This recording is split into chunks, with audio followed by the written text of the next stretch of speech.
अपनी कई समस्याओं के लिए कई बार हम स्वयं जिम्मेदार होते हैं। हर समय हर जगह बात करने की आदत कई बार हमें मुसीबत में डाल देती है। कई बार ऐसा भी होता है कि हम सोचते हैं कि अब तो हमने कह दिया, अब ना चाहते हुए भी यह काम करना ही पड़ेगा।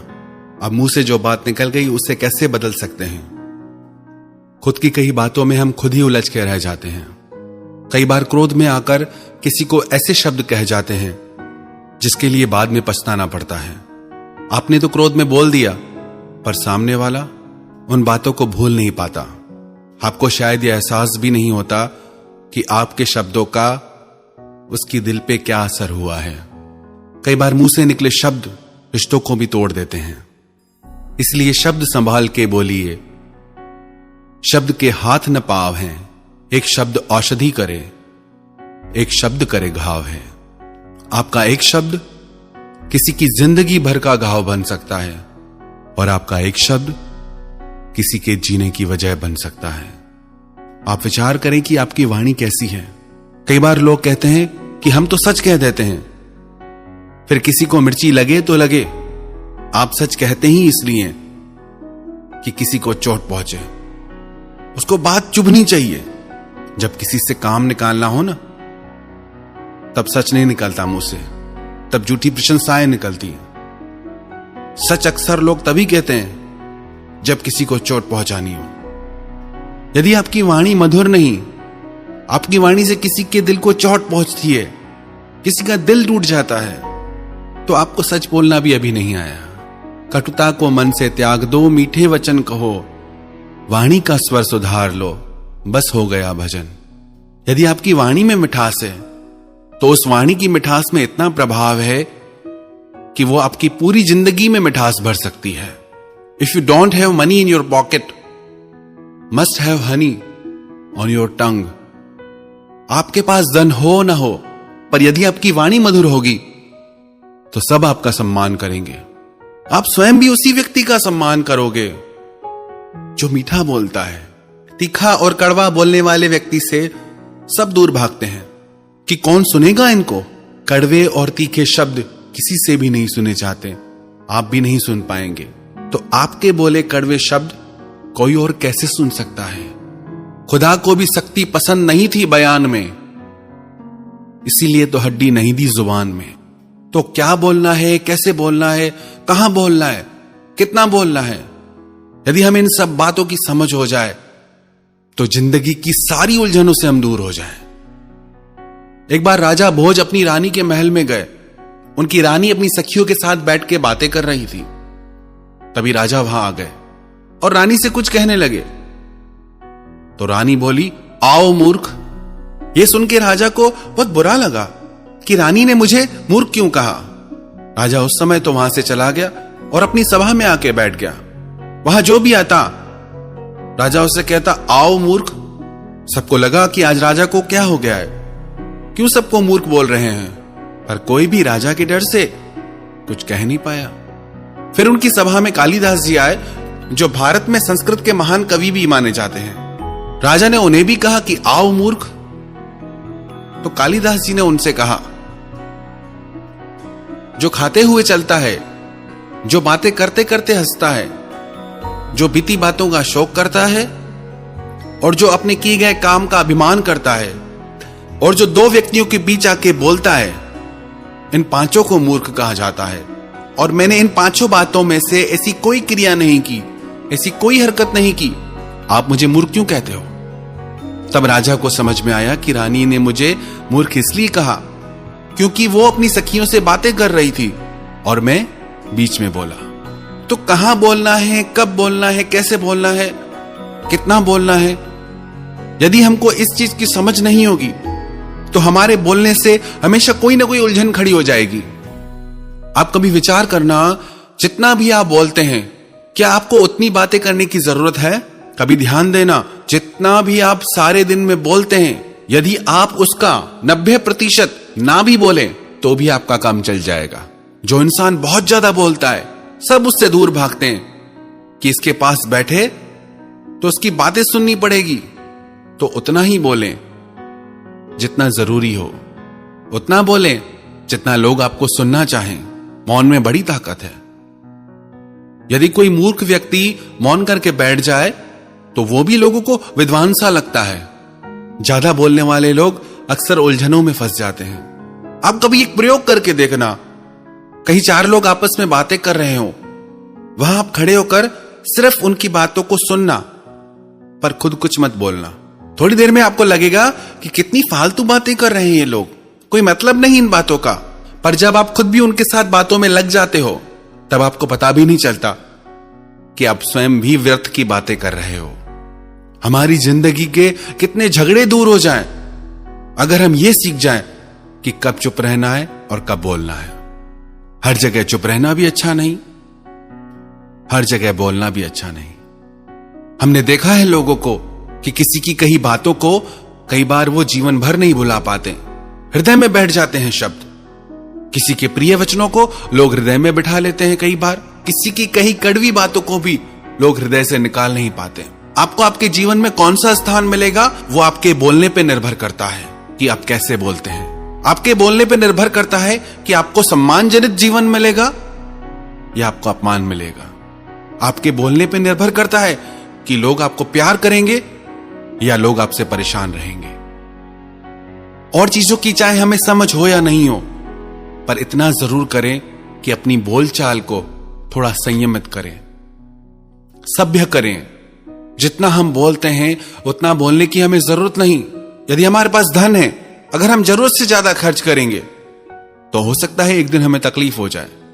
ऐसे ही वाणी है, जरूरत से ज्यादा इसका उपयोग करने पर हमें परेशानियों का सामना करना पड़ता है। कई बार लोग कहते हैं कि अच्छा हुआ उस परिस्थिति में हम चुप रहे, हम बच गए, क्योंकि हमने कुछ बोला ही नहीं। यदि बोलते तो फंस जाते।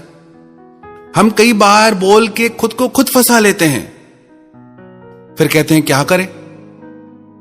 तो अपनी वाणी को संयमित कीजिए और उतना बोलिए जितना जरूरी हो, और वो बोलिए जिससे आपका भला हो, जिससे औरों का भला हो, जिससे सबका भला हो। किसी की दिल टूट जाए ऐसी वाणी मत बोलिए। हां, सच बोलिए, सच बोलना भी चाहिए, पर अपनी सच्चाई में थोड़ी मधुरता भी लाइए। आप अपनी वाणी को ऐसा बनाइए कि हर कोई आपको सुनना चाहे कि थोड़ा और बोलो। ऐसी वाणी मत बनाइए कि लोग कहें कि बस अब चुप करो। आप चाहें तो अपनी वाणी से सब कुछ प्राप्त कर सकते हैं, और आप चाहें तो अपनी वाणी से सब कुछ गंवा सकते हैं। सब आपके हाथ में। आपकी वाणी का प्रभाव आपके रिश्तों में, आपके जीवन में, आपके परिवार पे, सब जगह पड़ता है। एक राजा अपने गुरु के आश्रम में अपने गुरुजी से आशीर्वाद लेने गया कि मेरा इतना जीवन निकल गया, मुझे आशीर्वाद कीजिए कि मुझे संतान प्राप्त हो। मेरा कोई पुत्र नहीं है, मेरा वंश कैसे चलेगा। तो उसके गुरु ने कहा कि तेरे प्रारब्ध में नहीं है, तुझे पुत्र नहीं होगा।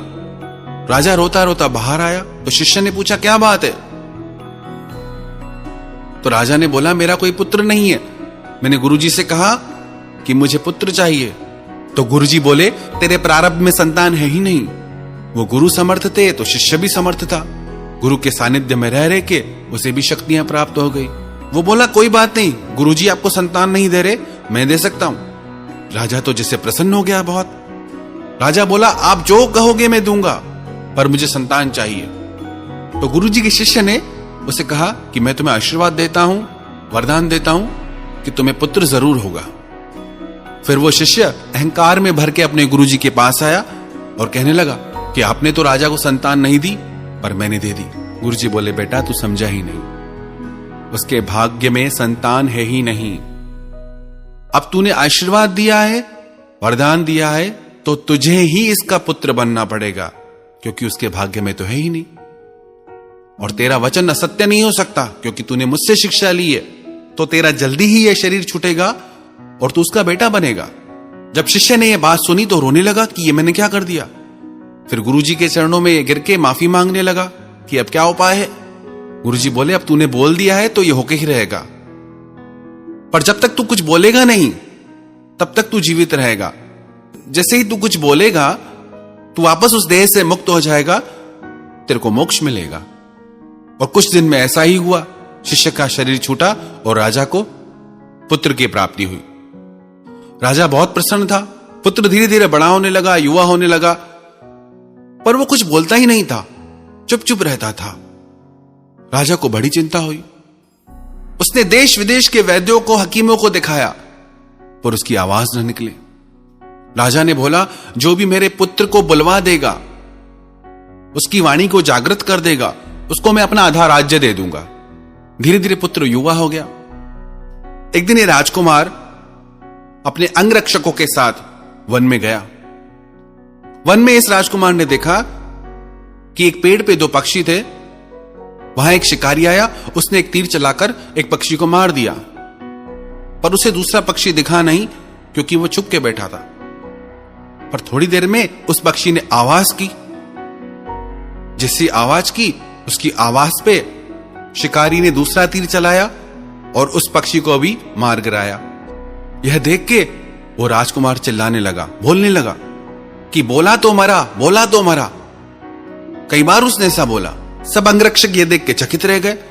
वो राजा के पास दौड़ के आए कि राजकुमार बोला। तो राजा ने अपने बेटे से कहा कि बोल के दिखाओ, पर अब राजकुमार कुछ बोले ही नहीं।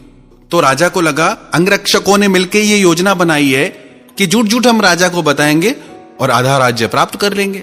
राजा ने कहा कि आप लोगों ने झूठ बोला, इसीलिए आप सब लोगों को मैं फांसी पे चढ़ाऊंगा।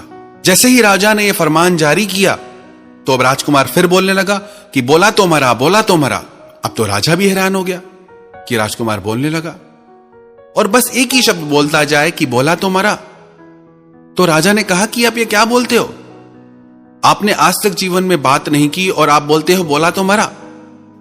तो राजकुमार बोला कि मैं कोई आपका बेटा नहीं हूं, मैं उस गुरु का शिष्य हूं जिसने आपको वरदान दिया था। गुरुजी ने आपको मना किया, पर मैं बोला तो मैं मरा। मुझे आपका पुत्र बनना पड़ा। वन में एक पक्षी पेड़ के पीछे छुप के बैठा था, पर जैसे ही वो बोला, वो भी शिकारी के हाथों मरा। इधर ये अंगरक्षक बिल्कुल सुरक्षित थे, पर जैसे इन्होंने बोला मेरे बारे में, तो इनको भी फांसी लगने लगी। बोला, महाराज, अब मैंने भी बोला है तो मेरा जीवन यहीं पूरा होता है।